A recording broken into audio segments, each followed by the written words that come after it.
আসসালামু আলাইকুম ওয়া রাহমাতুল্লাহি ওয়া বারাকাতুহু। আলহামদুলিল্লাহি রাব্বিল আলামিন ওয়াসসালাতু ওয়াসসালামু আলা আশরাফিল আমবিয়াই মুরসালিন নবিয়ানা মুহাম্মদ ওয়া আলা আলিহি ওয়া সাহবিহি আজমাইন। রব্বি ইশরাহ লি সাদরি ওয়া ইয়াসসির লি আমরি ওয়াহলুল উকদাতাম মিন লিসানি ইয়াফকাহু কাওলি। আলহামদুলিল্লাহ। আমরা সূরা আত-তুরের আলোচনা শুনছিলাম। আজকে আমরা মূলত 4টা আয়াত নিয়ে আলোচনা করব। এই 4টা আয়াতের মাধ্যমে বিচারের দিনের এবং জাহান্নামের বর্ণনার একটা সেকশন কনক্লুড হবে ইনশাল্লাহ। তো আমরা যেমন এই 4টার সাথে আলোচনা করব, পাশাপাশি এর আগের সংশ্লিষ্ট আয়াতগুলো নিয়েও আমরা আলোচনা করার চেষ্টা করব ইনশাআল্লাহ। তো আমরা শুরু হচ্ছে এভাবে, ইয়াউমা ইউদাউনা ইলা নারি জাহান্নামা দা। সেদিন তাদেরকে ধাক্কা দিয়ে নেওয়া হবে জাহান্নামের আগুনের দিকে, ধাক্কা দিতে দিতে। তার আগের প্রসঙ্গটা ছিল এভাবে যে আল্লাহ প্রথম 6টা আয়াতে শপথ নিয়ে বলেছিলেন, ইন্না আযাবা রাব্বিকা লাওয়াকি মা লাহু মিন দাফি। নিশ্চয়ই তোমার রবের আযাব অবশ্যই ঘটতে যাচ্ছে সময় মতো, এবং সেটাকে কেউ প্রতিরোধ করতে পারবে না। কারণ এই আযাবের ডিনাই মানুষ করতেছিল, এটাকে অস্বীকার করছিল। তারপরে আল্লাহ 2টা আয়াতে সেই বিচারের দিনের বর্ণনাটা দিচ্ছেন। ইয়াউমা তামুরুস সামাউ মাউরা ওয়া তাসিরুল জিবালু সাইরা। সেই দিন আকাশ ভেঙে পড়বে, আলোড়িত হবে, প্রচণ্ডভাবে আলোড়িত হবে, এবং জিবালগুলো, সমস্ত পর্বতগুলো সরে যায় বেসিক্যালি বিচারের দিনের সেই সভা তৈরি করবে। আকাশ ভেঙে পড়বে, জিবালগুলো সরে যাওয়ার ফলশ্রুতিতে সেখানে স্পেস তৈরি হবে। সেটার বিপরীতে বলা হচ্ছে ফাওয়াইলুন ইয়াউমা ইযিন লিল মুকাজ্জিবিন। ধ্বংস হোক সেই দিন মুকাজ্জিবিনরা যারা মিথ্যা প্রতিপন্ন করছিল বিচারের দিনকে, আল্লাহর বাণীকে মিথ্যা প্রতিপন্ন করছিল, তারা সেদিন তাদের জন্য সেই আয়োজনটা হবে। আকাশ আলোড়িত হবে আর জমিনের মধ্যে জিবালগুলো সরে যাবে এবং সেই হাসরের ময়দান তৈরি হবে। সেই দিন যে কঠিন আযাবের মধ্যে মানুষ পড়বে, সেই আযাবের বর্ণনা, এবং সেই আযাবটা হচ্ছিল ফাওয়াইলুন ইয়াউমা ইযিন লিল মুকাজ্জিবিন। যারা মিথ্যা প্রতিপন্ন করে তাদের ব্যাপারে বলা হচ্ছে সেদিন তাদেরকে সেখানে সমবেত করা হবে।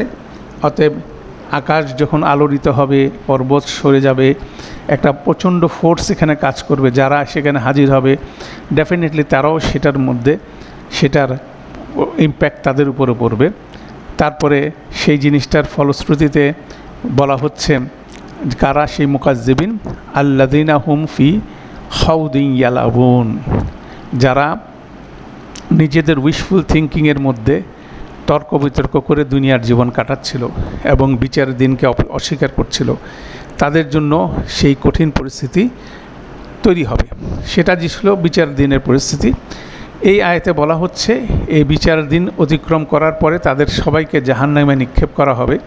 সেটা কিভাবে নিক্ষেপ করা হবে, সেটা ইয়াউমা ইউদাউনা ইলা নারি জাহান্নামা দা। সেদিন তাদেরকে জাহান্নামের মধ্যে সজোরে কি করা হবে, নিক্ষেপ করা হবে। এটা একটা কনসেপ্ট এখানে বলা হচ্ছে।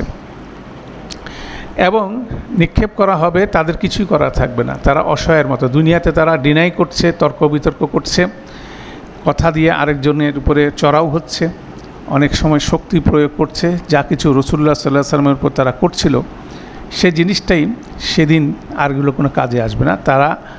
তাদেরকে জাহান্নামের সামনে রেখে জাহান্নামে তাদেরকে ছুঁড়ে ফেলা হবে। সেটার একটা বর্ণনা এখানে 13 নম্বর আয়াতে দেওয়া হয়েছে। আমরা যদি সূরা তুরের মধ্যে যদি দেখি, একই রকমভাবে যখন দুনিয়ার আযাবগুলো নেমে আসছিল, তখন লূত আলাইহিস সালামের আযাবের ব্যাপারে বলা হচ্ছিল মুসাওয়ামাতান ইনদা রব্বিকা লিল মুসরিফিন।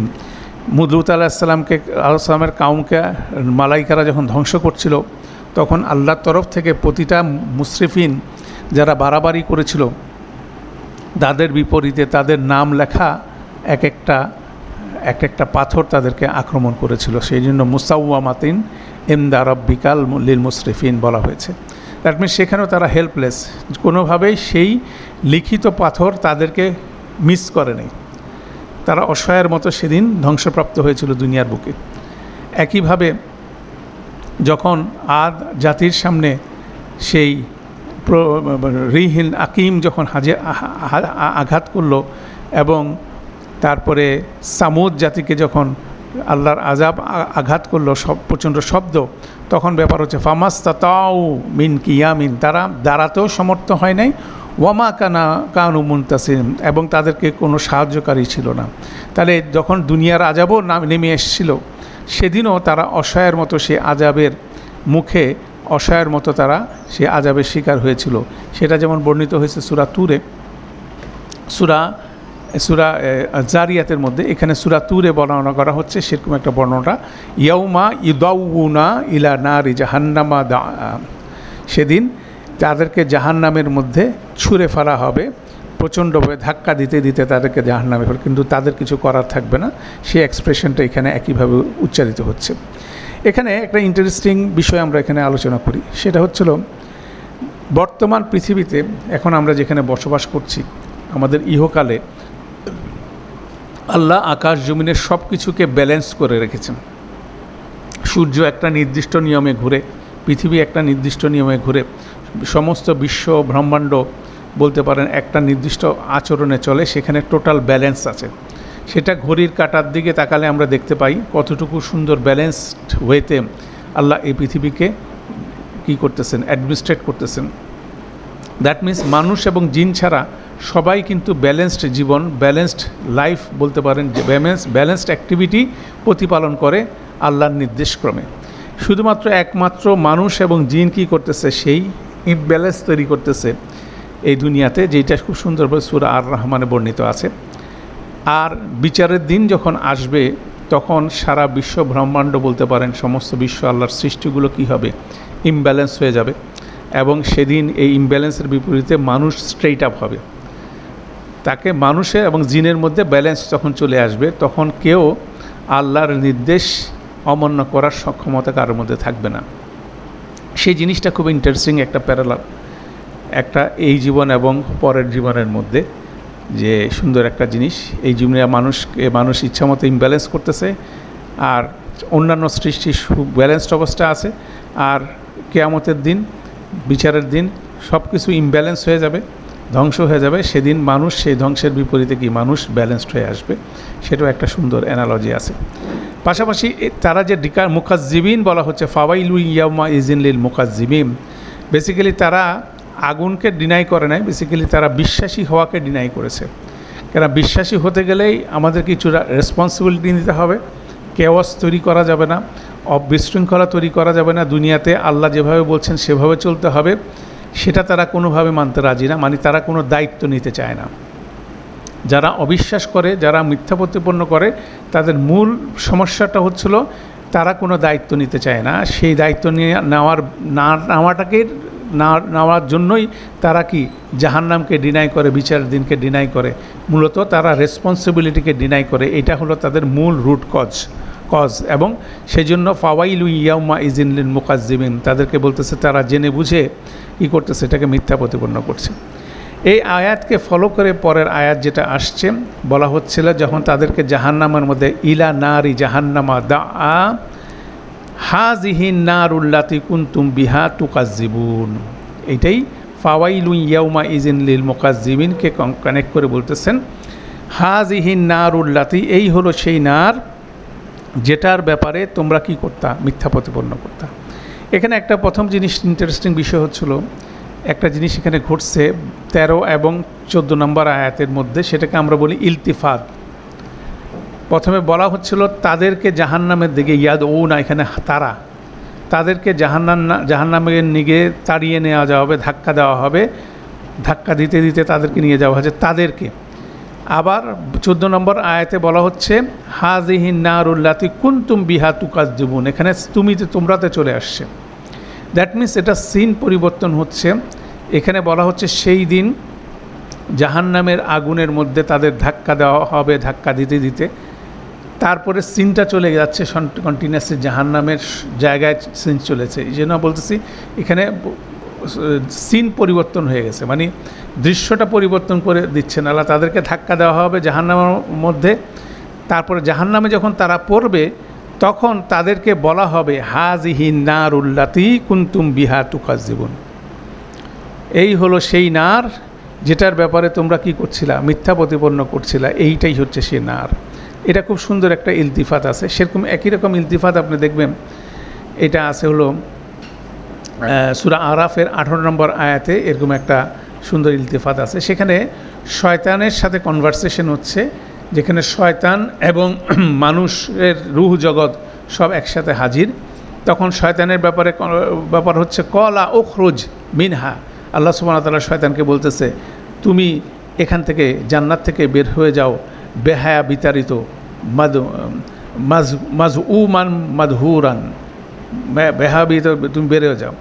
তারপর বলছে লা, অবশ্যই, মান তাবিয়াকা, যে কেউ তোমাকে অনুসরণ করবে, মিনহুম, তাদের মধ্যে থেকে, সেটা হুম বলতে মানুষকে বলা হচ্ছে, তাদের মধ্যে থেকে যে কেউ তোমাকে অনুসরণ করবে, লা, অবশ্যই, লা আন্না, অবশ্যই অবশ্যই আমি পূর্ণ করব, জাহান্নামা মিনকুম আজমাইন, তোমাদের সবার মধ্যে সবাইকে দিয়ে জাহান্নামে আমি করবো। তখন টার্ন করে মানুষের দিকে টার্ন করে বলা হচ্ছে যে কেউ যদি তাকে যদি কেউ ফলো করে তাহলে তোমাদের সবাইকে নিয়ে, কেন সেখানে যারা রূহ জগতে যারা মানুষ ছিল তাদেরকে ইন্ডিকেট করছে, দরকার হলে সবাইকে দিয়ে সবাইকে আল্লাহ জাহান্নামে পূর্ণ করে দেবেন। এখানেও কিন্তু একটা সুন্দর ইলতিফাত আছে, দে থেকে ইউ, মানে তারা থেকে তোমরা, এই জায়গায় এটা চেঞ্জ হচ্ছে। তো এটা কিন্তু খুব সুন্দর একটা ইন্টারেস্টিং বিষয়।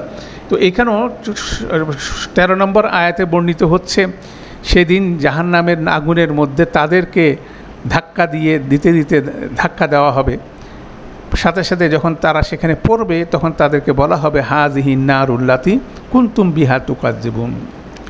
এবং এটার অনেক রেফারেন্স আছে কোরআন মজিদে, যেমন সেখানে সূরা 46-34 বলা হচ্ছে ইয়াউমা ইউরাদুল্লাযীনা কাফারু আলান নার, আর যারা অবিশ্বাস করে তাদের সেদিন আগুনের নিকট উপস্থিত করা হবে, তখন তাদের বলা হবে আলাইসা হাযা বিল হক, এটা কি চরম সত্য নয়? ঠিক আছে, কলু বালা ওয়া রাব্বি, তারা সেদিন বলবে অবশ্যই অবশ্যই, হ্যাঁ আমাদের রবের কসম। তিনি বলবেন তাহলে শাস্তি আস্বাদন করো, যেহেতু তোমরা অবিশ্বাস পোষণ করতে। কলা ফাজুকুল আযাবা বিমা কুনতুম তাকফুরুন। অর্থাৎ একই রকম আয়াত আরও অন্য জায়গায় আছে। তাহলে এইটা হলো একটা সেট। তারপরে 14 নম্বরে কন্টিনিউশন হিসাবে 15 নম্বরে বলা হচ্ছে একইভাবে আফা সিহরুন হাযা আনতুম লা তুবসিরুন, আফা সিহরুন হাযা, তো এটা কি তবে জাদু নাকি তোমরা দেখতে পাচ্ছ না? দ্যাট মিনস সেখানে তাদেরকে এইটাই জিজ্ঞাসা করবে, কেন দুনিয়াতে তারা কি বলতেছে এটা সেহের, যা কিছু বলা হচ্ছে এগুলো জাদু, এগুলোর কোনো রিয়েলিটি নাই, বাস্তবতা নাই। সেভাবে তারা নবী রসুলকে মিথ্যা প্রতিপন্ন করছে, কোরআন মজিদকে মিথ্যা প্রতিপন্ন করছে, ইভেন কি তাওরাতকে মিথ্যা প্রতিপন্ন করেছে। এবং খুব ইন্টারেস্টিং বিষয় হচ্ছে সূরাটা শুরু হয়েছে কি দিয়ে, তুর পর্বতের শপথ। এখানে তুর পর্বত মূলত মুসা আলাইহিস সালামের সাথে সম্পৃক্ত। মুসা আলাইহিস সালামের সাথে যখন অনেকগুলো মুজেজা আল্লাহ সুবহানাহু ওয়া তাআলা দিয়েছেন, তখন তাকে জাদুকর বলা হয়েছিল, তাকে মাজনুন বলা হয়েছিল, সাহিরুন আও মাজনুন বলা হয়েছিল। সেক্ষেত্রে সেটাকে লিঙ্ক করে এখানে আসছে আফা সিহরুন হাযা। অতএব এখানে ফাটা মানি হচ্ছিল অতএব, মানে আগেরটার সাথে কানেক্টেড। আফা সিহরুন হাযা আমকুন আনতুম লা তুবসিরুন, নাকি তোমরা দেখতে পাচ্ছ না। এখানে আম শব্দটা খেয়াল করেন, আম একটা শব্দ হচ্ছিল অথবার ক্ষেত্রে দুইটা শব্দ আছে, আও অথবা আম। আমের ব্যবহারটা হয় যখন দুইটা অপশনের মধ্যে যখন আম ব্যবহার হয়, মানে দুইটাই ইম্পসিবল সিচুয়েশন, দুইটা কোনোটাই ঘটবে না। আবার আও যখন ব্যবহার হয় তখন যে কোনো একটা ঘটবে। পরের আয়াতে দেখবেন এখানে বলা হচ্ছিল, যখন পরের আয়াতে দেখব সেখানে ইসবিরু ইসলাউহা ফাসবিরু আও লা তাসবিরু, তারা তোমরা আগুনের মধ্যে প্রবেশ করো, অতঃপর তোমরা সবর করো অথবা না সবর করো। এখানে আও ব্যবহার করা হয়েছে। আর এখানে ইন্টারেস্টিং ওয়েতে আম ব্যবহার করা মানে হচ্ছিল তারা আফা সিহরুন হাযা, এটা কি জাদু, অথবা ওয়া আনতুম লা তুবসিরুন, নাকি তোমরা সেটা দেখতে পাচ্ছ না। দুইটাই কিন্তু ফলস, ঠিক আছে। তো সেটা একটা ইন্টারেস্টিং আও এবং আমের ব্যবহার এখানে আছে। তবে এখানে বলা হচ্ছে সেদিন এটা কি জাদু নাকি তোমরা দেখতে পাচ্ছ না, এটা জাদু না, তারা সেটা দেখতে পাচ্ছে। অতএব দুইটাই কিন্তু নেগেটিভ পয়েন্টে আসবে, আম ব্যবহার করার সাথে সাথে সেটা আসছে। অতএব এটা একটা এই দুনিয়াতে তারা যেভাবে এটাকে মিথ্যা প্রতিপন্ন করছিল সেটার ব্যাপারটা এখানে আছে। এবং মিথ্যা প্রতিপন্ন করা, তারপরে তারা এটাকে জাদু বলা, ম্যাজিক বলা, এটাকে নিয়ে অনেক আয়াত আছে এই এক্সপ্রেশনে, সেগুলো একটা একটা আয়াত আমরা দেখি। সূরা আনামের 7 নম্বর আয়াতে দেখেন বলা হচ্ছে ওয়ালাউ নাজ্জালনা আলাইকা কিতাবান ফি কিরতাসিন ফালা মাসুহু বিআইদিহিম, যদি আকাশ থেকে কাগজে করে লিখিত কি কিতাব অবতরণ করতাম, আর আমরা যদি তোমার কাছে কাগজের মধ্যে কিতাব অবতরণ করতাম আর তাদের হাত দিয়ে তারা তা স্পর্শ করত, তারপরও তারা কি বলতো, তবুও তারা অবিশ্বাস পোষণ করত। লাকাল আল্লাযীনা কাফারু ইন হাযা ইল্লা সিহরুন মুবিন, তারপরও তারা কি করতো, সেটাকে বলবে এটা হচ্ছে সুস্পষ্ট জাদু। আল্লাহ বলছেন এটা সূরা আনামের 7 নম্বর আয়াতে, একই রকম এক্সপ্রেশন এখানে আছে। তার বিপরীতে সূরা আনকাবুতের 51 নম্বর আয়াতে বলছে আওয়ালাম ইয়াকফি আন্না আনজালনা আলাইকাল কিতাবা ইউতলা আলাইহিম, আচ্ছা এটা কি তবে তাদের জন্য যথেষ্ট নয় যে আমরাই তো তোমার কাছে গ্রন্থখানা পাঠিয়েছি যা তাদের কাছে পাঠ করা হচ্ছে। এটার উত্তরটা হচ্ছে এখানে সূরা আনকাবুতের 41-51 নম্বর আয়াতে।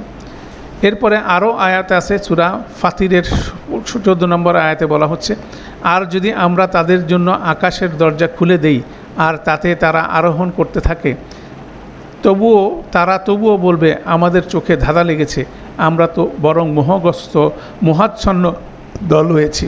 ওয়ালাউ ফাতাহনা আলাইহিম বাবান মিনাস সামাই ফাজল্লু ফিহি ইয়ারুজুনা লাকালু, অবশ্যই তারা বলতো ইন্নামা সুক্কিরাত আবসারুনা বাল নাহনু কাউমুন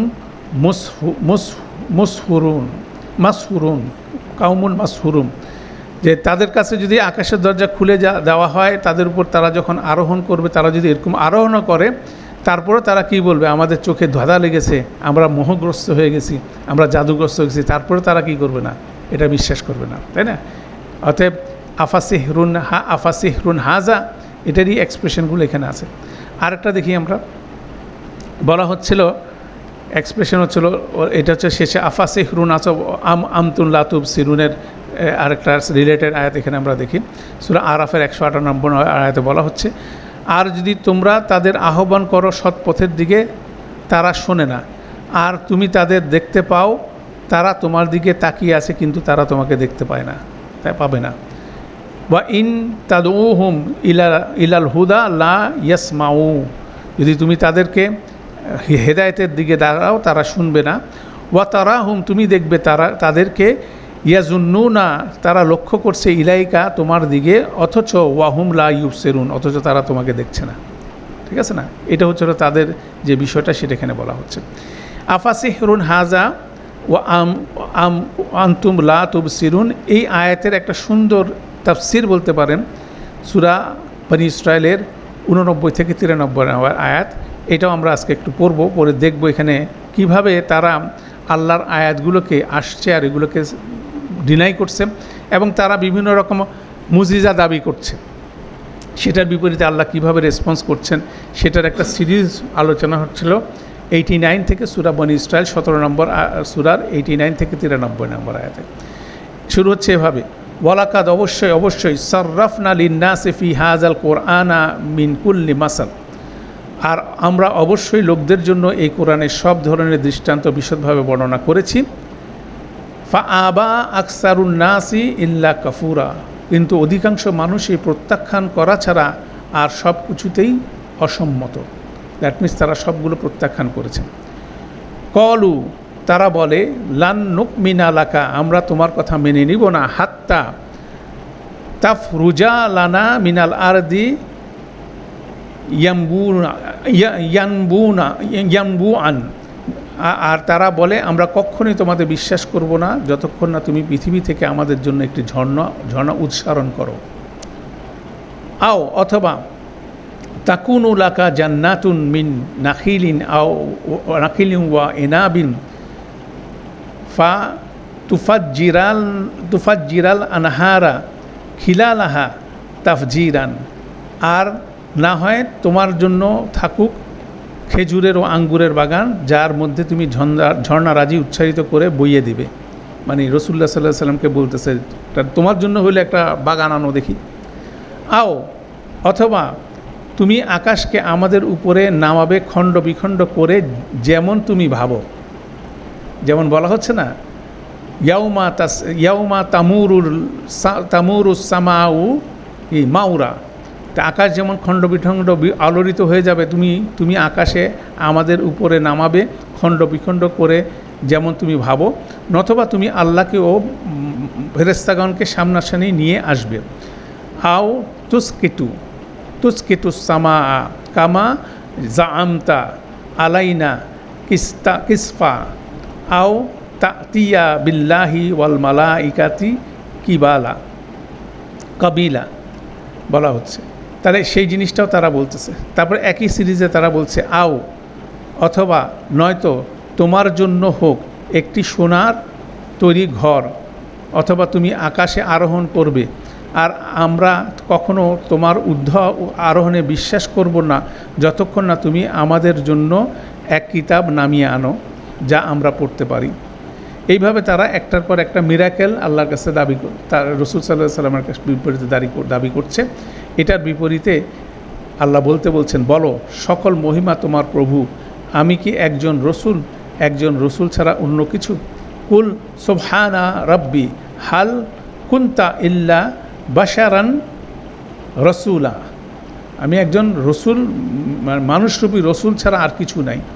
অতএব এইসব মিরাকেল নাজেল করা আমার কাজ না। দ্যাট মিন্স তারা প্রশ্ন করতেছে রসুলকে, দ্যাট মিন্স তারা আল্লাহকে প্রশ্ন করতেছে, কিন্তু আল্লাহকে প্রশ্ন করার এখতিয়ার কি তাদের আছে?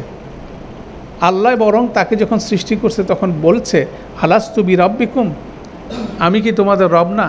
তো প্রশ্ন করবে আল্লাহ, কিন্তু উল্টা তারা উদ্ধত্ত হয়ে অস্বীকার করে তারা আল্লাহকে প্রশ্ন করে যে জিনিসটা প্রমাণ করার চেষ্টা করতেছে রসুল্লাহ সাল্লাল্লাহু আলাইহি সাল্লাম যা কিছু বলছেন সবগুলো হচ্ছিল জাদু, বিভ্রান্তিকর কথা, জাদুর বিষয়।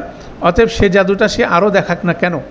অতএব এই বনী ইসরায়েলের এই আয়াতে সেই আফা সিহরুন হাজা, এই আয়াতটাকে এখানে এক্সপ্লেন করা যায় কিভাবে তারা এই মুজিজাগুলোকে, কেন রসুল্লাহ সাল্লাল্লাহু আলাইহি সাল্লাম বিভিন্ন কাউমের কাছে বিভিন্ন রসুলের মাধ্যমে যেসব মুজিজা আছে সেগুলো কোরআনের মাধ্যমে বর্ণনা করেছেন। তো এখন ওগুলো তারা রসুল সাল্লাল্লাহু আলাইহি সাল্লামের কাছে চাচ্ছে, তারা প্রমাণস্বরূপ যে উনি যেটা বলছে যেটা সত্য, তো এবং সেটার বিপরীতে ওনার রেসপন্স হচ্ছিল যে আল্লাহ যদি নাজেল না করে, আল্লাহ যদি কোনো মুজিজা নাজেল করে না করে, সেটা করার ক্ষমতা রসুলের নেই। অর্থাৎ এটাও কিন্তু একটা ইন্টারেস্টিং বিষয় এখানে আছে। এরপরে আসি আমরা 16 নম্বর আয়াতের আলোচনায়।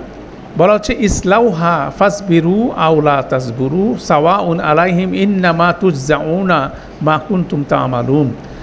তখন এই ইসলাউহা প্রবেশ, তোমরা প্রবেশ করো আগুনে, এটাও কিন্তু সেই কঠিন দিনের সময় সেকেন্ড পার্সেন্টে মানুষকে বলা হবে যারা জাহান্নামী হবে। ইসলাউহার ইসলাহ শব্দের মধ্যে একটা ইন্টারেস্টিং বিষয় আছে, যখন আগুনে কোনো লাঠিকে ঢুকায় নরম করা হয়। যারা বেতের ফার্নিচার দেখছেন, এটাকে কি করা হয়, বেতটাকে আগুনের মধ্যে ঢুকায় বেন্ড করা হয়, বেন্ড করে এটাকে বিভিন্ন শেপে দেওয়া হয়। তো একইভাবে এই বিষয়টা কিন্তু একই রকম আসছে। দুনিয়াতে মানুষ সোজা হয়ে চলে নাই, মানুষ নম্র হয় নাই, অতএব তাকে নম্র করার জন্য কি হবে, জাহান্নামের আগুন অপেক্ষা করছে যারা নম্র হয় নাই। সেই সেন্সটা ওখানে বলা হচ্ছে ইসলাউহা, তোমরা প্রবেশ করো এটাতে, হা মানি না রে, ফাসবিরু আউলা তাসবুরু, তোমরা সবর করো অথবা না সবর করো, সাওয়াউন আলাইকুম, তোমাদের জন্য সমান, কোনো কিছুই হবে না।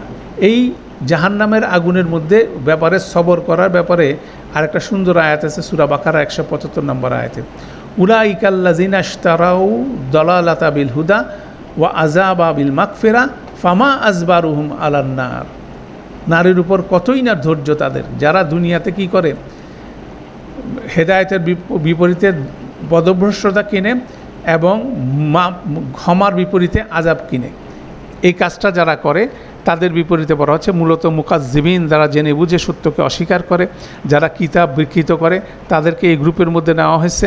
এবং তারা এই অপকর্মগুলো করে যাচ্ছে, তখন আল্লাহ তাদের জন্য বলছে, একটা এক্সপ্রেশন দিচ্ছে, ফামা আজবারাহুম নাম, আগুনের ব্যাপারে তাদের কতই না সবর তাদের ব্যাপারে বলা হচ্ছে। ঠিক একইভাবে সূরা কি বলে ইয়াসিন এবং সূরা বাকারার মধ্যে দেখেন একটা ফ্রেজ আছে, সাওয়াউন আলাইহিম আনজারতাহুম আম লাম তুনজিরহুম লা ইউমিনুন, তাদের তুমি সতর্ক করো অথবা না করো সমান, তারা কোনো অবস্থায় কি আনবে না, তারা কোনো অবস্থায় ঈমান আনবে না। ইন্নাল্লাযিনা কাফারু সাওয়াউন আলাইহিম আনজারতাহুম আম লাম তুনজিরহুম লা ইউমিনুন, নিশ্চয় যারা কুফর করে তাদের জন্য সমান, তুমি তাদেরকে সতর্ক করো অথবা না করো, তারা কোনোভাবে ঈমান আনবে না। এই আচরণটাই এখানে বলা হচ্ছে যে সেদিন এটা রিভার্স হবে। এবং এটা আরেকটা সুন্দর এক্সপ্রেশন আছে সূরা ইব্রাহিমের 21 নম্বর আয়াতে, সেখানে বলা হচ্ছে, আর তারা সবাই আসবে আল্লাহর সামনে, তখন দুর্বলেরা বলবে যারা অহংকার করত তাদের, আমরা তো নিশ্চয়ই তোমাদের অনুগামী ছিলাম, সুতরাং আল্লাহর শাস্তি থেকে কিছুটা আমাদের থেকে তোমরা সরিয়ে নিতে পারো কি? তারা বলবে, আল্লাহ যদি আমাদের সৎ পথে পরিচালিত করতেন তবে আমরাও তোমাদের সৎ পথে পরিচালিত করতাম। আমরা অসহিষ্ণুতা দেখাই বা ধৈর্য ধারণ করি, আমাদের জন্য সমান, সবই সমান, আমাদের জন্য কোনো নিষ্কৃতি নেই। সাওয়াউন আলাইনা আজাজিনা আম সাবারনা লা মা লানা মিন মাহিজ, আমরা আজকে অসহিষ্ণু হই অথবা সবর করি, কোনোভাবে আমাদের আজকে কোনো নিষ্কৃতি নাই। সেটার আরেকটা এক্সপ্রেশন এখানে আছে। তো ইন্টারেস্টিং বিষয় হচ্ছিল যে সবর কিন্তু একটা খুব রিওয়ার্ডিং একটা কথা দুনিয়ার জীবনে। সবর মানে অনেকগুলো আয়াত আছে, আপনি যদি এটা সবরের কতগুলো আয়াত যদি আছে সেটা যদি ব্যাখ্যা করতে চান, দেখবেন যে বিভিন্ন সূরা বাকারার 153 নম্বর আয়াতে, সূরা আলী ইমরানের 186, সূরা আলী ইমরানের 125, সূরা আলী ইমরানের 200, সূরা হুদের 115, নিসার 25, আনফালের 46, তারপরে সূরা আসর তো আছেই। সবর একটা অর্জন করার মতো একটা বিষয় দুনিয়ার জীবনে, কিন্তু এই সবরের কোনো দাম নাই কেউ যদি ওই পারে যায় সবর করার চেষ্টা করে। সবর এখানে খুব গুরুত্বপূর্ণ একটা বিষয়, ঠিক আছে? বিশ্বাস খুব গুরুত্বপূর্ণ একটা বিষয়। আল্লাহর উপর বিশ্বাস স্থাপন করে ভালো কাজটা করা, এটা এখানে ভ্যালু আছে, কিন্তু ওখানে যাও কেউ যদি বিশ্বাস স্থাপন করে কিছু করার চেষ্টা করে সেটার কোনো ভ্যালু নেই। যেমন দুনিয়াতে কেউ যদি সবর করে সেই সবরের একটা ভ্যালু আছে, কিন্তু ওখানে যখন পানিশমেন্ট হচ্ছে তখন সেই কেউ যদি সবর করে সেটার কোনো ভ্যালু নেই। তারপরে দুনিয়াতে ধন সম্পদ, পরিবার পরিজন, এগুলো যদি সঠিকভাবে যদি ব্যবহার করা যায় এটার একটা ইম্প্যাক্ট আছে, কিন্তু এটা যদি ওইখানে নিয়ে যেয়ে কিছু করার চেষ্টা করা যায় তাহলে ওখানে কোনো কিছু নাই, ওখানেও কোনো কিছু নাই। অতএব সেরকম একটা পাওয়ারফুল বিষয় ছিল সবর। আল্লাহ সেটাকেই লক্ষ্য করে বলছেন, দুনিয়াতে সবর না করে আখেরাতে যদি কেউ সবর করার চিন্তা করে সেই কষ্টের বিপরীতে সেটার কোনো ভ্যালু নাই, তাই না? তো এটাও একটা সবর শব্দ সম্পর্কে একটা গুরুত্বপূর্ণ বিষয়। তারপরে ইন্নামা তুজজাউনা মা কুনতুম তা'মালুন, এটাকে নিয়ে আমরা একটু আলোচনা করার চেষ্টা করব। এটা ট্রান্সলেশন হচ্ছিল, তোমাদের প্রতিফল দেওয়া হচ্ছে শুধুমাত্র তোমরা যা করতে তারই। এখানে দুইটা প্রত্যয় ব্যবহার হয়েছে, তার ই, শুধুমাত্র। এটা কিভাবে আসলো? তখন আমরা এই স্টেটমেন্টটা বোঝার জন্য দুইটা স্টেটমেন্ট বলি। ইন্নামা তুজজাউনা বিমা কুনতুম তা'মালুন ভার্সেস ইন্নামা তুজজাউনা মা কুনতুম তা'মালুন। এখানে এক জায়গায় মা আছে, একটা বিমা আছে। যেখানে মা আছে সেটাকে এক্স্যাক্টলি হোয়াট, ইন্নামা তুজজাউনা, তোমাদেরকে প্রতিদান দেওয়া হবে এক্স্যাক্টলি যা তোমরা করছিলে, আর তোমাদেরকে প্রতিদান দেওয়া হবে তোমরা যা করছিলে তার ভিত্তিতে। দুইটার মধ্যে কিন্তু একটা পার্থক্য আছে। পার্থক্যটা হচ্ছে হলো যে এক্স্যাক্টলি যেটা মানুষ অপরাধ করবে সেটার বিপরীতে মানুষ কী পাবে, সেখানে প্রতিফল পাবে, ঠিক আছে? এটা হচ্ছিল একটা গুরুত্বপূর্ণ বিষয়। এর সুন্দর সুন্দর আয়াত আছে, যেমন এখানে সূরা তওবার 35 নম্বর আয়াতে বলা হচ্ছে জাকাত সম্পর্ক আলোচনা, যেখানে জাকাত যারা ডিনাই করবে তাদের বলা হচ্ছে যেদিন এগুলো উত্তপ্ত করা হবে জাহান্নামের আগুনে। যারা জাকাত দেবে না, যেসব জমা করা মাল তারা রাখবে, সেগুলোকে জাহান্নামের আগুনে উত্তপ্ত করা হবে। তারপর তা দিয়ে দেগে দেওয়া হবে তাদের কপালে ও তাদের পার্শ্বদেশে ও তাদের পিঠে। তারপরে তাদেরকে বলা হবে হাজা মা কানাজতুম লি আনফুসিকুম, এটাই সেই যা তোমরা জড়ো করেছিলে, অতএব আস্বাদন করো মা তোমরা যা তোমরা, সেখানে দেখেন মা, হাজা মা কানাজতুম লি আনফুসিকুম ফাজুকু মা কুনতুম তাক নিজুন। তাহলে সেই বিষয়টা হচ্ছে মা মানে এক্স্যাক্টলি যা কিছু তারা জমা করছিল সেটা তাদেরকে কি করা হবে, তাদেরকে সেদিন সেটাকে উত্তপ্ত করা হবে। উত্তপ্ত হলে এটা প্রসারিত হবে, তারপর তাদের কোথায়, তাদের কপালে দেওয়া হবে, পার্শ্বদেশে দেওয়া হবে, পিঠে এগুলো দিয়ে মানে ছ্যাক দেওয়া হবে। বেসিক্যালি সেইভাবে বলা হচ্ছে। তাহলে এখানে মাটা শব্দ হচ্ছে বলছে স্পেসিফিকলি ব্যবহার হচ্ছে। তারপরে যারা এতিমের সন্তান ভক্ষণ করে তাদেরকে বলা হচ্ছে যারা নিঃসন্দেহে যারা এতিমের ধন সম্পত্তি অন্যায়ভাবে গ্রাস করে, নিশ্চয় তারা তাদের পেটে আগুন গিলে। এখানে যে ইন্নামা ইয়াকুলুনা ফি বুতুনিহিম নারা, এখানে ইন্নামা হচ্ছে যা এক্স্যাক্টলি তারা মনে করতেছে তারা বিরিয়ানি খাচ্ছে অথবা তারা চিকেন রোস্ট খাচ্ছে এতিমের অর্থ দিয়ে, কিন্তু বেসিক্যালি এগুলোর রিয়েলিটি হচ্ছিল এগুলো সবগুলো কি আগুন। এটা হচ্ছে রিয়েলিটি, হচ্ছে আগুন। তো একইভাবে মার বিমার ব্যবহারটা আমরা দেখব 19 নম্বর আয়াতে যখন জান্নাতের বর্ণনা আল্লাহ করতেছেন, কুলু ওয়াশরাবু হানিয়াম বিমা কানু ইয়ামালুন। সেদিন জান্নাতে তাদেরকে বলা হবে তোমরা খাও পান করো তৃপ্তি সহকারে, based on what you did, মানে তোমরা যা করছিলে, ভালো কাজ করছিলে সেটার উপরে ভিত্তি করে। দ্যাট মিনস সেটার উপরে ভিত্তি করে আল্লাহ আমাদেরকে বাড়াই দিবেন দেখেই কিন্তু আমরা সেখানে কী পারবো, জান্নাতের সেই বিষয়গুলো আমরা পাবো। এক্স্যাক্টলি হলে আমরা কোনোভাবে সেটা পাইতাম না। তাহলে মা আর বিমার মধ্যে একটা সুন্দর পার্থক্য এখানে আছে। এখন শেষ যে আলোচনাটা আমরা করে আজকে এখানে আমাদের আলোচনা শেষ করব, সেটা হলো যে values of deed in both lifes, মানে values of deeds here versus hereafter. মানে আমরা দুনিয়াতে যা করি সেটার বিপরীতে আমরা আখেরাতে কি ভ্যালু পেতে যাচ্ছি। মানে অনেকে বলা হচ্ছে যে আমি তো এই একটা অপরাধ করেছি 10 মিনিটে, তাহলে তো আমার 10 মিনিটের শাস্তি হওয়া উচিত। আমি যদি অপরাধ করে থাকি কি 1 সেকেন্ডের একটা অপরাধ করে থাকি, তাহলে আমার শাস্তি হওয়া উচিত কি 1 সেকেন্ডের, তাই না? কেন আমার দুনিয়ার যে কাজ সেটার জন্য আমাকে অনন্ত জান্নাতে জাহান্নামে, আমার মন্দ কাজের জন্য অনন্ত জাহান্নামের আগুনে পুড়তে হবে, আবার আমার একটা ছোট কাজের বিপরীতে আমি অনন্ত জান্নাতের মধ্যে আমি যাব? এই প্রশ্নটা অনেকেই করে থাকে, তাই না? তো এটা কিন্তু গুরুত্বপূর্ণ বিষয় যে ভ্যালুয়েশন সিস্টেম কিন্তু ডিফারেন্ট। যেমন মন্দ কাজ যদি কেউ করে একটা, তার বিপরীতে একটা মন্দ কাজ, কিন্তু এটার ইম্প্যাক্ট আছে। কেউ যদি অন্যায়ভাবে সরকারের সম্পদ সে গ্রাস করে, সেটার ইম্প্যাক্টটা কিন্তু ভয়ঙ্কর।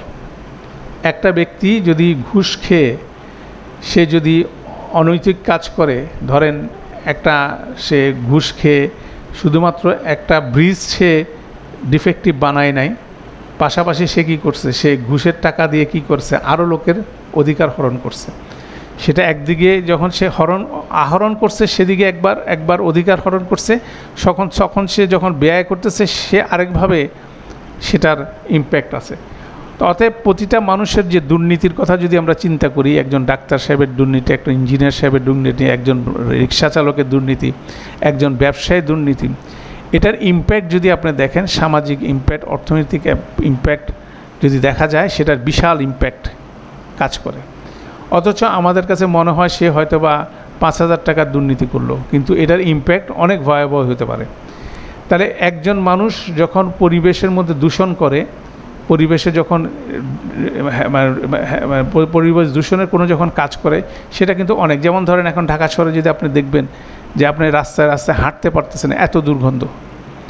দুর্গন্ধ হওয়ার কারণটা কী হচ্ছিল, আমাদের ওয়েস্ট ম্যানেজমেন্টের মধ্যে আমরা যত্রতত্র কি ময়লা ফেলছি। হয়তো বা আমি আপনার একটা কিছু পলিথিন ইউজ করে রাস্তার মধ্যে ফেলে দিলাম, এই রাস্তার মধ্যে ফেলে দেওয়ার পরে এটা ড্রেনে ঢুকে, এরকম যদি কোটি কোটি মানুষ প্রতিদিন যদি পলিথিন বর্জ্য যদি ওপেন স্ট্রিটের মধ্যে ফেলে, রাস্তার মধ্যে ফেলে, তাহলে সেটার ইম্প্যাক্ট কীরকম আসতেছে। তাহলে এই যে ইম্প্যাক্ট, সেই ইম্প্যাক্টের ফলাফলের বিপরীতে কিন্তু আপনার আমার পানিশমেন্ট হবে। একটা মানুষ একজনকে হত্যা করলে দুনিয়াতে তাকে যদি মৃত্যুদণ্ড দিতে পারেন, একবার দিতে পারবেন। সে যদি 100টা করে, তাহলে সে তাকে কীভাবে দেবেন? অতএব এই প্রতিটা ইম্প্যাক্ট, কাজের কিন্তু একটা ইম্প্যাক্ট আছে। যেমন ধরেন ইমানের ন্যূনতম স্তর কি? রাস্তা থেকে কষ্টদায়ক বস্তু সরিয়ে ফেলা, ন্যূনতম দাবি। আর আমি যদি সমাবেশ করে রাস্তার মধ্যে মানুষের চলাচলের বিঘ্ন ঘটাই, আমি যদি হরতাল করে রাস্তার মধ্যে মানুষের চলাচলের বিঘ্ন ঘটাই, তাহলে কি এটা ইমানের মিনিমাম লেভেলে কি আমি আছি? তো এটার ইম্প্যাক্ট কী?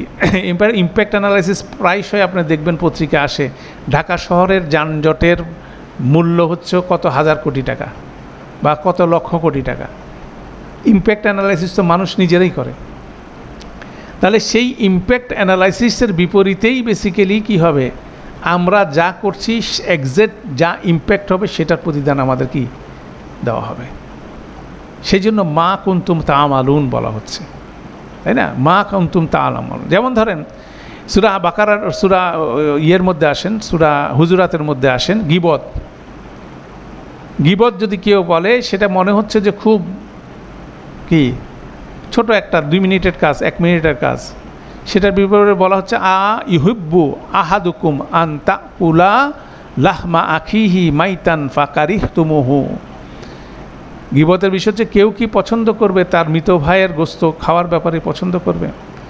গীবতের ইম্প্যাক্ট হচ্ছে এত জঘন্য, অথচ আমরা অবলীলায় কি করে যাচ্ছি, গীবত করে যাচ্ছি, তাই না?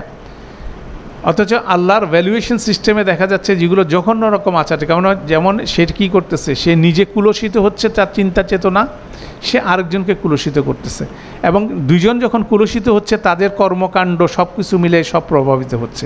নিজের অজান্তে আমরা কি করে যাচ্ছি, এই গীবতের বিপরীতে পাপ কর্ম করে যাচ্ছি। আরেকজনের সময় মন্দ ধারণা করতেছি, আরেকজনের প্রতি আমরা ক্রোধ বিদ্বেষ পোষণ করতেছি, সেটাকে প্রচার করতেছি। তো সেই ইম্প্যাক্টটা আসলে কি হয়েছিল সেটা সেদিন মানুষ সচক্ষে দেখবে। অতএব মানুষ যেটা করছে মন্দ কাজ, সেটার ইম্প্যাক্টের বিপরীতে মানুষের কি হবে, পরিণত হবে। এটার খুব সুন্দর সুন্দর বর্ণনা এখানে আছে। যেমন ধরেন সূরা নূরের 25 নম্বর আয়াতে বলা হচ্ছে এখানে, আর তোমরা একে ভেবেছিলে এক তুচ্ছ ব্যাপার, অথচ আল্লাহর কাছে এ ছিল গুরুতর বিষয়। আমরা মনে করছি যে এটা ইনএগ্লিজিবল একটা বিষয়, একটা গীবত করলাম বা একটু রাস্তার মধ্যে একটা কষ্টকর বস্তু ফেলে দিলাম, হ্যাঁ আমরা মনে করলাম যে কি আসে যায়। তো এটার ইম্প্যাক্টটা কিন্তু ভয়াবহ। তখন আল্লাহর কাছে এটা কিন্তু বড় জিনিস। এটা হচ্ছে নেগেটিভ বিষয়। পজিটিভ বিষয় হচ্ছিল যে কেউ যখন পজিটিভ কাজ করে, আল্লাহ সুবহানাহু ওয়া তাআলা এটাকে এডিশন করেন।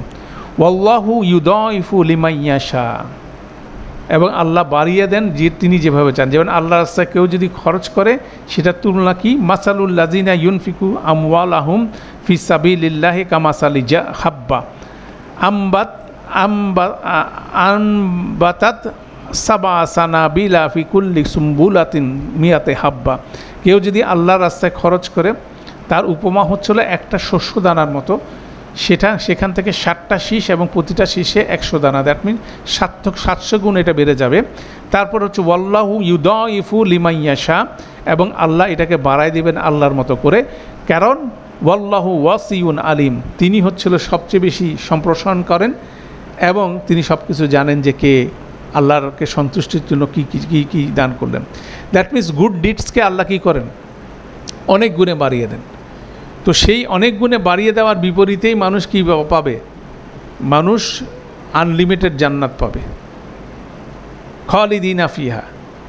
যেহেতু আল্লাহ বাড়ায় দিচ্ছে, ছোট একটা সৎকর্ম যদি সে সিনসিয়ারলি করে, এর অনেক উদাহরণ কি আছে, হাদিসের বর্ণনার মধ্যে অনেক উদাহরণ আছে। একজন পতিতা একটা কুকুরকে, তৃষ্ণার্ত কুকুরকে কি করছে, পানি খাওয়াইছে। সেই কাজের বিপরীতে আল্লাহ তাকে কি দিয়ে দিচ্ছে, জান্নাত দিয়ে দিচ্ছে, তাই না? আর একজন ব্যক্তি খুব রাইচিয়াস মানুষ, কিন্তু সে একটা জঘন্য পাপ করছে এবং সেটার থেকে সে কোনোভাবে বেরোয় আসতে পারতেছে না। এই ধরেন কোনো একটা পাপ সে মনে করতেছে এটা করলে কি হয়, লাম তামাসানা নারু ইল্লা আইয়ামা মাদুদাত, যে আমি হয়তো বা 2-4 দিন আমি কি করব, আগুনের মধ্যে দগ্ধ হব, এরকম চিন্তা চেতনা নিয়ে অনেক রাইচাস মানুষ কোন একটা পাপ করে ঘুরে বেড়াচ্ছে। আল্লাহ এটার বিপরীতে কি বলছে, এটাই যথেষ্ট হবে তার জাহান্নামে চিরকাল থাকার ব্যাপারে, তাই না? অতএব এই বিষয়গুলো কিন্তু খুব ইন্টারেস্টিং বিষয়। আপনি কোরআন মজিদ যখন পড়বেন, জাহান্নামের বর্ণনা আমরা দেখতেছি, মানে বিভৎস বর্ণনা। এখানে বিভৎস বর্ণনার বিপরীতে সে কী করছে, মিথ্যা প্রতিপন্ন করছে রসুলকে, মিথ্যা প্রতিপন্ন করছে কোরআনকে। করে সমাজে যখন সে চলছে একজন প্রভাবশালী ব্যক্তি, তখন আরও 10টা মানুষ তাকে দেখে বিভ্রান্ত হচ্ছে, এবং সেটার যে ইম্প্যাক্ট কত বড় ভয়াবহ সেটার ভিতরে বলা হচ্ছে ইয়াউমা ইউদাউনা ইলা নারি জাহান্নামা দা, সেদিন তাদেরকে জাহান্নামের মধ্যে কি ধাক্কা দিতে ধাক্কা দিয়ে তাদেরকে জাহান্নামে ফেলা হবে, ঠিক আছে? তখন তাদেরকে বলা হবে হাজিহিন নারুল্লাতি কুনতুম বিহি তুকাজ্জিবুন, এই হলো সেই নার যেটাকে মনে করছে তোমরা মিথ্যা প্রতিপন্ন করছিলা এবং মনে করছিলে এটাতে কিছু যায় আসে না, তাই না? তারপরে বলা হচ্ছে আফাসি হেরুন হাদা, এটা কি জাদু মনে হয়? হ্যাঁ, আম আন্তুম লা তুবসিরুন, নাকি তোমরা এটা দেখতে পাচ্ছ না? সেদিন তাদেরকে কটাক্ষ করা হচ্ছে, কেন দুনিয়ার জীবনে তারা রসুলকে কটাক্ষ করছে, দুনিয়ার জীবনে তারা কিতাবকে কটাক্ষ করছে, সেটার বিপরীতে সেদিন তাদেরকে যে কটাক্ষ করা হবে সেটারই সুন্দর বর্ণনা এখানে আসছে। এবং শেষে বলা হচ্ছে তোমরা আগুনে প্রবেশ করো, সেখানে তোমরা সবর করো অথবা না করো, সাওয়াউন আলাইকুম ইন্নামা তুজজাউনা মা কুনতুম তা'মালুন, তোমাদেরকে এক্স্যাক্টলি তাই দেওয়া হবে যা তোমরা করতা, তাই না? তো এইভাবে এই সূরাটা করতেছে, কেননা আমরা জানি সূরা 3-এর মধ্যে বলা আছে আলাইসাল্লাহু বিআহকামিল হাকিমিন, আল্লাহ কি সর্বশ্রেষ্ঠ বিচারক না? অতএব এটা কিন্তু একটা গুরুত্বপূর্ণ বিষয় যে আপনার আমার অপরাধ দুনিয়াতে এটার ইম্প্যাক্ট ভয়াবহ। অতএব আমরা যেটা ছোট মনে করতেছি আল্লাহর কাছে এটা বড়, আর আমরা যদি কোনো কিছুকে বড় মনে করে আল্লাহর কাছে ক্ষমা চাই, তাহলে আল্লাহর কাছে এটা কোনো ব্যাপার না, আমাদেরকে কী করবেন, ক্ষমা করে দেবেন। অতএব সেই ক্ষমাটা দুনিয়াতে অর্জিত হবে, ওখানে যেয়ে ক্ষমা চাই কোনো কাজ হবে না। যেটা আমরা বলছিলাম যে সবর দুনিয়াতে করতে হবে, আখেরাতে সবরের কোনো ভ্যালু নাই। ক্ষমা চাওয়া দুনিয়াতে ভ্যালু আছে, আখেরাতে ক্ষমা চাওয়ার কোনো ভ্যালু নাই, ঠিক আছে? এখানে ঈমান আনলে এখানে বেনিফিট আছে, আখেরাতে ঈমান এনে কোনো রকম বেনিফিট নাই। সেখানে আপনার আমার করার কিছু নাই। এখানে যত ক্ষমতা আমরা দেখাচ্ছি, আখেরাতে আমাদের ক্ষমা করার কিছু নেই। তো আমরা এখানে দেখলাম যে এই বর্ণনার মধ্যে নেক্সট সেশনে আমাদের শুরু হবে আমাদের জান্নাতের বর্ণনা, ঠিক আছে? তো আমরা এটা একটা সেশনে আমরা ইনশাল্লাহ আমরা একটা সেশনে এটাকে শেষ করব, সেজন্য আমি আজকে এটা শুরু করলাম না। শুধুমাত্র একটা জিনিস নিয়ে আমরা এখানে একটা ছোট্ট কম্পারিজন দিয়ে আজকের আলোচনা শেষের আগে এটা আলোচনা করি। সেটা হচ্ছে সূরা আয-যারিয়াতের এবং সূরা আত-তুরের জান্নাতের বর্ণনা দেখেন। এখানে বলা হচ্ছে সূরা আয-যারিয়াতের 15 নম্বর আয়াতে ইন্নাল মুত্তাকিনা ফি জান্নাতি ওয়া উয়ুন, নিঃসন্দেহে মুত্তাকিরা থাকবে স্বর্গ উদ্যানসমূহে এবং ঝর্ণারাজিতে। এখানে বলা আছে ইন্নাল মুত্তাকিনা ফি জান্নাতি ওয়া নাঈম, নিঃসন্দেহে মুত্তাকিরা থাকবে জান্নাতি ও পরমানন্দে, ঠিক আছে? এটা আমরা নেক্সট ক্লাসে সুন্দর করে দেখব। তারপরে আয়াতে বলা হচ্ছিল সূরা যারিয়াতে আখিজিনা মা আতাহুম রব্বুহুম ইন্নাহুম কানু ক্বাবলা যালিকা মুহসিনিন ফাকিহিনা বিমা আতাহুম রব্বুহুম ওয়া ওয়াকাহুম রব্বুহুম আযাবাল জাহিম। সিমিলার, কিন্তু বর্ণনার মধ্যে একটু ডিফ্লেকশন আছে, একটু ডিফারেন্ট আছে। তো আমি সবাইকে রিকোয়েস্ট করব আপনারা এই দুইটাকে প্যারালালি পড়বেন, তখন আলোচনাটা আপনাকে মজা দিবে, ঠিক আছে? যেমন ধরেন এখানে বলা হচ্ছিল ইন্নাল মুত্তাকিনা ফি জান্নাতি ওয়া উয়ুন, নিশ্চয় মুত্তাকিরা থাকবে জান্নাতে এবং ঝর্ণারাজির মধ্যে। ফি জান্নাতিন ওয়া উয়ুন, জান্নাত এবং ঝর্ণারাজির মধ্যে। এখানে বলা হচ্ছে ইন্নাল মুত্তাকিনা ফি জান্নাতিন ওয়া নাঈম, নিশ্চয় মুত্তাকিরা থাকবে জান্নাতের ভিতরে এবং স্বাচ্ছন্দ্যের মধ্যে। তো দুইটা একটার সাথে একটা কিভাবে কানেক্টেড হচ্ছে সেটাও কিন্তু ইন্টারেস্টিং। যেমন ধরেন জান্নাতের ভিতরে থাকবে এবং স্বাচ্ছন্দ্যের মধ্যে থাকবে, এই দুইটাকে একসাথে ওয়া দিয়ে কানেক্ট করা হলো কেন? আপনি যদি দেখেন আমরা খুব আলিশান এলাকায় থাকি, ধরেন যেখানে খুব সুন্দরভাবে প্লটগুলো গোছানো, এরকম এলাকা আছে না? যেমন ধরেন আপনার গুলশান এলাকা বা বনানী এলাকা বা ধানমন্ডি এলাকায় যেখানে সব কিছু গোছানো আছে। আর আপনি ধরেন পুরান ঢাকার চিপার কথা চিন্তা করেন, পুরান ঢাকার চিপায় সারাদিন গন্ধ বের হয়, কিন্তু আপনার প্রয়োজনীয় জিনিস সবগুলো কি বাসার থেকে নামলে আপনি পিক করতে পারেন। তাহলে সেখানে কি আছে? সেখানে আপনার ইনকনভিনিয়েন্স আছে কিন্তু ইজিনেস আছে। কিন্তু আপনি গুলশানে যান অথবা বনানীতে যান বা বিভিন্ন অর্গানাইজড রেসিডেন্সিয়াল এরিয়াতে যদি যান, তখন দেখবেন কি আপনাকে আপনার বাসার মধ্যে ইউ আর কমফোর্টেবল, কিন্তু আপনার স্বাচ্ছন্দ্য নাই। কেন? আপনাকে ওয়েল প্ল্যান আউট করতে না পারলে আপনার গ্রোসারি কিন্তু আপনার দরজার কাছে নাই। গ্রোসারিটা পাইতে কি হচ্ছে? আপনাকে অনেক দূর যেতে হচ্ছে। ঠিক একইভাবে সারা পৃথিবীতে যত রকম রিসোর্ট দেখবেন, যত এক্সক্লুসিভ বাড়িঘর মানুষ বানাচ্ছে, একটা বাগান বাড়ির কথা বলেন, সে বাগান বাড়িতে একজন ব্যক্তি যদি সমস্ত গুছায় না যায়, তাহলে কিন্তু রাত 12টার সময় তার যদি কোনো জিনিস দরকার হয়, সে সেটা কি পাবে? তাহলে দেখা যাচ্ছে যে সৌন্দর্যের বিষয়টা জান্নাত দিয়ে বর্ণনা করা হচ্ছে, কিন্তু স্বাচ্ছন্দ্যের বিষয়টা এটার সাথে অ্যাকম্প্লেন বা এটার সাথে থাকতে হবে। সেজন্য জান্নাতিন ওয়া নাঈম শব্দটা কিন্তু একসাথে আসছে। সেখানে যেমন সুন্দর জান্নাতের মধ্যে থাকবে, যেটা নিচ দিয়ে কি নদী প্রবাহিত হবে, সেরকম জান্নাত বাংলাদেশেও সারা পৃথিবীতে বিভিন্ন রিসোর্ট মানুষ তৈরি করে। তো দেখা যায় যে সেসব ম্যাক্সিমাম রিসোর্টে কি নেই? ইজিনেস, স্বাচ্ছন্দ্যবোধটা নেই। অতএব এটাও কিন্তু খুব সুন্দরভাবে জান্নাতের বর্ণনা আছে। তো আমরা সেই জিনিসটা দেখব। এটা বলতে পারেন দুইটা ব্রোশিয়ার। আমরা প্যারালালি নেক্সট ক্লাসে যখন আলোচনা করব সূরা আয-যারিয়াতে কীভাবে আলোচনা হচ্ছে, প্যারালাল হচ্ছে সূরা আত-তুরে কীভাবে আলোচনা হচ্ছে, কী স্টাইলে আলোচনা হচ্ছে, সাবজেক্টগুলো কী, এগুলো দেখার চেষ্টা করব। যেমন এখানে দেখবেন আছে সূরা তুরের মধ্যে, জারিয়াতের মধ্যে প্রথমে জান্নাতের ছোট্ট একটা বর্ণনা দেওয়ার পরে জান্নাতীদের গুণবালী বর্ণনা হচ্ছে। কিন্তু সূরা তুরের মধ্যে প্রথম 2 আয়াতে একরকম বর্ণনা, তারপর হচ্ছে জান্নাতীদের জীবনের বর্ণনা, যা ওখানকার জান্নাতের কী হবে এবং জান্নাতীদের তারা কী করবে, নিজেদের মধ্যে কী নিয়ে কথাবার্তা বলবে, এগুলো সহ। দ্যাট মিনস সূরা আয-যারিয়াতে যেটা বর্ণনা হচ্ছে সেটার চেয়ে আরও ডিটেল বর্ণনা কোথায় আছে? সূরা আত-তুরে। এটাও একটা স্টাইল, কী কী জিনিস আল্লাহ বর্ণনা করছেন। অতএব অনেকগুলো বর্ণনা আছে। এই আয়াতটা আলোচনাটা শুরু হবে 17 থেকে 28 নম্বর আয়াত। তো আপনারা পড়ে আসবেন, পড়ে আসলে হবে, কেন আমি এটা একটা সেশনে কভার করবো ইনশাল্লাহ, ঠিক আছে, যাতে করে আমরা ফুল ইন্টিগ্রেশনটা পাই, একটার সাথে একটা কথার মধ্যে কীভাবে কানেকশন আছে।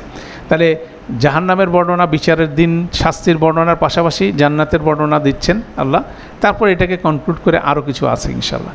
তো আমরা আজকে এখানে শেষ করছি। সুবহানাকা আল্লাহুম্মা ওয়া বিহামদিকা আশহাদু আল্লা ইলাহা ইল্লা আনতা আস্তাগফিরুকা ওয়া আতুবু ইলাইক। আসসালামু আলাইকুম ওয়া রাহমাতুল্লাহি ওয়া বারাকাতুহু।